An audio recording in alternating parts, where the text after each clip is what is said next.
Hippéki la famille, comment ça va? Ça y est, nous y sommes, c'est dimanche. Enfin, vous vous êtes reposés, voilà, après cette semaine de travail harassante. Eh ben, c'est le moment de se divertir tout en apprenant des choses à travers votre What Happened Stories. Vous connaissez le principe? En l'espace de 5 minutes, je brosse le portrait d'un artiste visuel noir.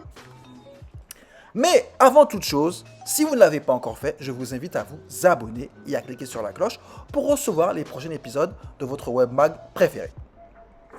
Cette semaine, je vous propose de voyager à travers 3 pays, les États-Unis, la France et le Sénégal. Rien que ça. Grâce à l'univers d'un artiste, d'un photographe franco-sénégalais, en l'occurrence Monsieur Alioune B.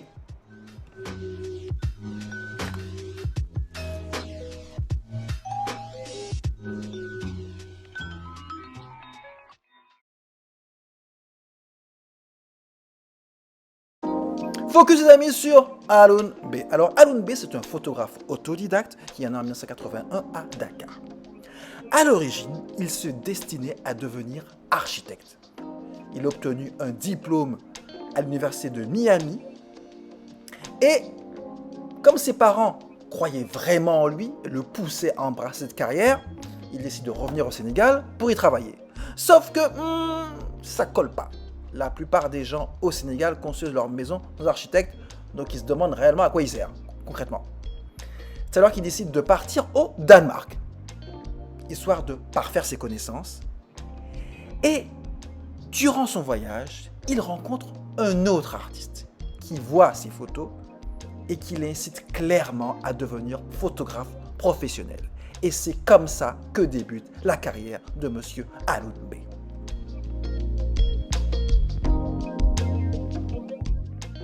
Comme vous allez pouvoir le voir sur les différentes photos, Alioune B, c'est un excellent portraitiste. Moi, personnellement, j'ai adoré voir ces clichés pour la simple et bonne raison qu'il a cet œil, l'œil du photographe, cette capacité à saisir les visages, les regards, surtout, c'est très très important, et surtout sentir le charisme des sujets qu'il arrive justement à mettre en valeur à travers ses photos. Pour le photographe sénégalais, chaque visage raconte forcément une histoire. Et son rôle, c'est de capter cette expérience à travers justement quelques secondes, à travers un clic, grâce au feeling qu'il a avec le sujet.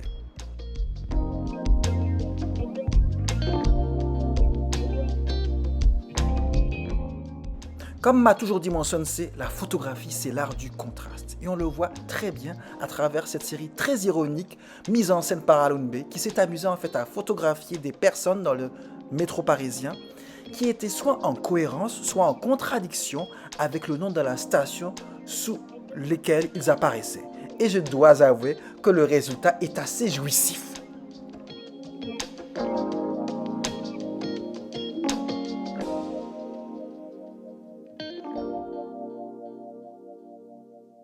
Alors là, je vous le dis clairement, c'est du très très lourd. Moi, j'ai été complètement happé par ces photos. Pourquoi? Parce qu'en fait, à travers cette série, il a brossé le portrait de différentes femmes africaines et on voit à travers leur visage toute la complexité. On oscille entre la peine, la fragilité, le doute. Mais surtout, ce qui se dégage de ces photos, c'est la détermination de ces femmes qui ont subi des expériences plus ou moins forte. Et moi, je trouve que le résultat est bluffant. On entre limite dans l'intimité de ces femmes africaines.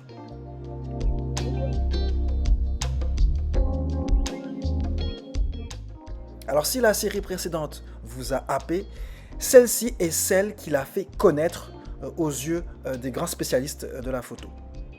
Ça s'appelle Édification. Dans cette série, en fait, il explore l'impact de la technologie sur nos sociétés africaines. Chaque enfant sénégalais a été pris en photo avec un casque de réalité virtuelle. Le casque de réalité virtuelle symbolise bien évidemment l'ère digitale. Et à côté de cela, il les a photographiés aussi avec les symboles traditionnels africains qui soulignent l'importance de l'héritage culturel dans ces sociétés. Donc, il y a deux mondes qui s'entrechoquent. D'un côté, vous avez la société traditionnelle africaine et le monde 2.0. Et je pense que le message qui ressort de cette série, c'est que l'Afrique est prête à adopter ce monde 2.0.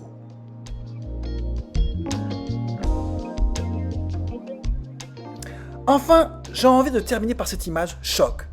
Cette femme qui a un regard d'une intensité qui traduit en fait les tragédies par lesquelles elle a dû passer durant sa vie. Voilà, c'était la story de Haroun B. Si vous avez l'occasion d'aller voir ses œuvres à Accra, courez-y, ça vaut le détour. Quant à nous, on se retrouve dimanche prochain pour un autre Bonne Stories.